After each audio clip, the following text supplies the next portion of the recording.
ఇదిగోండి చింతకాయలు మొత్తం 4 ఉన్నాయి చూడండి. చూడండి మొత్తానికి 2 తినొచ్చు. ఇటు ఒకసారి తింటే నాకైతే వామిటింగ్ వచ్చిందనమాట. ఇంకా చూడండి ఇదిగోండి ఇక్కడికి చూడండి, ఇక్కడైతే వాటర్ ట్యాంక్ పెట్టామన్నమాట.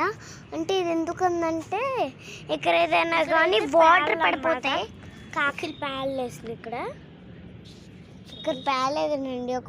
ఒక రోజు పెద్దగా వర్షం వచ్చింది, సో దానివల్ల అన్నీ పాడైపోయినాయి. చూడండి అన్నిటికీ మచ్చలు పడిపోయినాయి. దీనికైతే బాగా ఎక్కువగా ఫ్లవర్స్ కాలుకుతాయి, కానీ ఫ్లవర్స్ అన్ని ఇప్పుడు లీవ్స్ అన్ని మంచిగా హెల్తీగా లేవు. చూడండి మా డాడీ మొత్తం మా డాడీ ఇట్లా చేసాడు దెబ్బకి. చూడకూడదు అంటే మా డాడీ. సారీ అండి, మా డాడీ కాదు.